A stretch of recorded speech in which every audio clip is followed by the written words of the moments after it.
Hi, it's Michael Taylor from trackworthy.com, and today we're at the head office of BMW Canada, and we're here to pick up this 2017 BMW i8 Protonic Red Edition.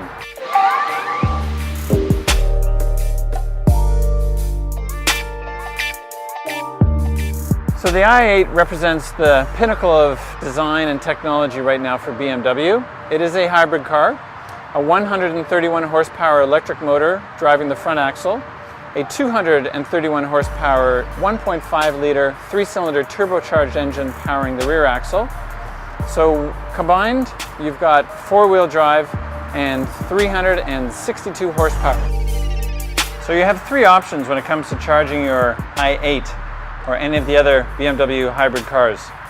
What we're currently using is from a BMW charging station. You can have these installed in your garage. It takes approximately 2 hours, and you can do that and be fully charged and have a 24-kilometer range.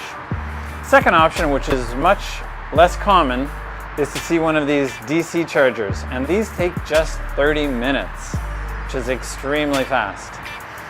The third option is a portable charger, and as you can see, this plugs into any wall socket.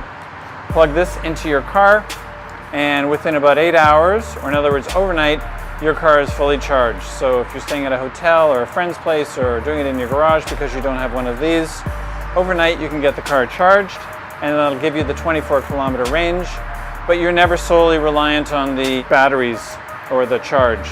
You've got a 1.5 liter 3-cylinder turbocharged engine in the back, and as long as you have gas in your tank, no range anxiety. So 3 options, all of them very convenient, very easy to use, and when you're done, simply unplug it, put the cap back on, and away you go.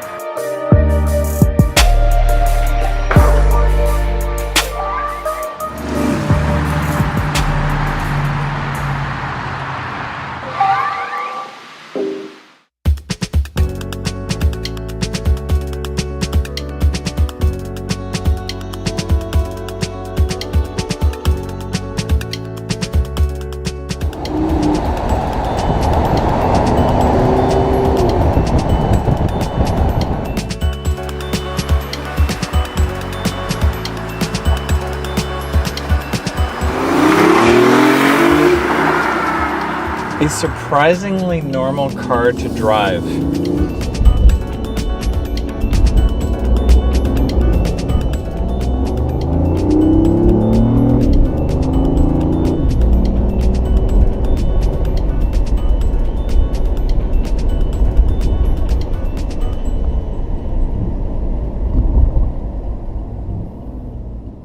Hopefully, as you can hear now, we're driving on electric only, and obviously quite quiet, as most electric cars are.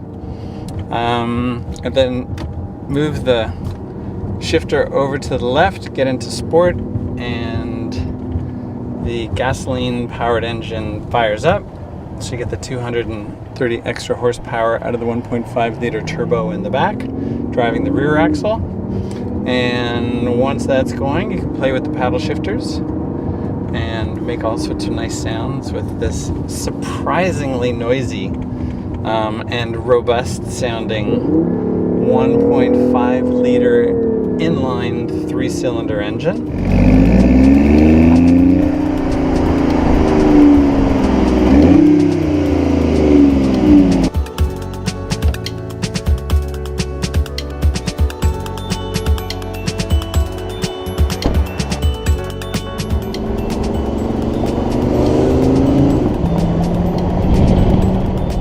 Does need to get used to getting in and out of the car. It is a bit of a maneuver, and once you have it down pat, you can not look silly when you get in and get out of your car, because you do have to look good when you're doing this because everybody's watching you.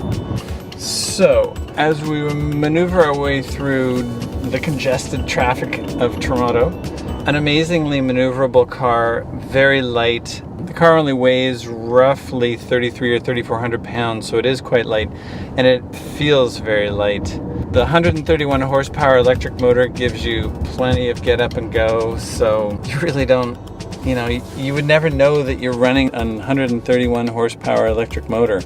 And it certainly doesn't feel like a front-wheel drive car, even though right now it is front-wheel because we're only using the electric motor. It would be fun to take it to a racetrack and put it in sport mode and see how the car performs under heavy acceleration and braking and cornering. It has quite a low center of gravity. With four-wheel drive, it could be a lot of fun exiting corners under full throttle.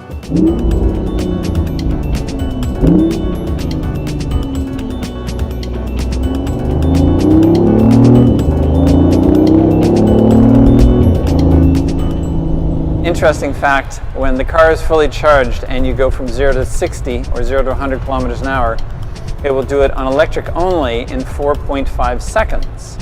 If you put the shifter over to the left and get into sport mode and get the electric motor driving the front, the 3-cylinder turbocharged gasoline engine powering the back, do 0 to 60 again or 0 to 100 kilometers an hour and it'll take you 4.4 seconds.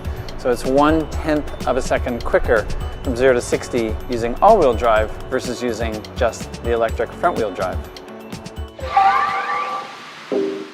Fuel economy is 8.3 liters per 100 kilometers, which is very respectable. In fact, I think that would make this one of the top 10 most fuel-efficient cars available right now, with an 8.3 liters per 100 kilometer combined fuel average. Up to 24 kilometers on electric only, and up to 120 kilometers per hour. So you can go fairly far and fairly quickly.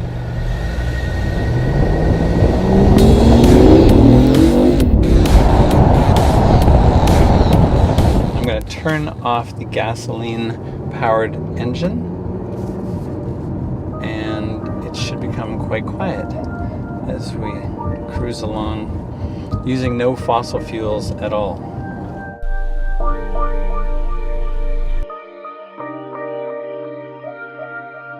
For the few people who can afford spending several $100,000s on a car, this is absolutely something they should consider. This car has an MSRP starting price of $149,800. This one has the Protonic Red Limited Edition, only 15 of these in Canada, few number of these cars in the United States and elsewhere in the world. That is a $13,500 option. This car also has laser headlights, which sounds amazing. We were hoping that it might be able to slice through the cars in front of us and reduce traffic, but that did not seem to work. So with those two options, this car lists out at $172,900. When you add in a couple of $1,000s for delivery and destination, add in the inevitable HST, when you show up at your BMW dealership and hand over $200,000, he will give you roughly $3,200 back. If you want to get into something like an Audi R8, that starts at $184,000 plus options plus tax. And if you'd like to get into a Lamborghini or a Ferrari, which I know are different cars, much sportier than this one, much more aggressive cars, but those start at roughly $250,000 and go up to $500,000. Or if you want to get the hybrid of the Ferrari, you're looking at almost $2 million. So as far as BMWs are concerned, this is absolutely a stunning car. As I said, $149,000 list price. But for someone like myself, if I could put a BMW M2 and a BMW M4 in my garage and still have several $1,000s left over, I think personally that's the way I would go. But this is not competing with an M2 or an M4. This is a much more sophisticated car. The ride is really quite smooth, not jarring at all, exquisite seats, not a lot of challenge in terms of visibility, not a lot of blind spots, cameras for parking up, lots of parking sensors. So my only two nitpicks with this car, the windows open, but they don't open all the way. So you end up with a little sliver of window when you go to put your arm, and it's a little high too, so it's not the most comfortable driving position with your arm out the window. And the other thing that I found kind of strange is there's no AM radio in this car. So living in a city like Toronto or any other big urban area, you want to tune into your traffic reports. And this has satellite radio and this has FM. Obviously you can hook up your other electronic devices to the car. but there is no AM radio in this car. Thanks for watching. Lots more videos to come. Don't forget to subscribe so you can see all of our exclusive content. And drive safely, and we will see you soon.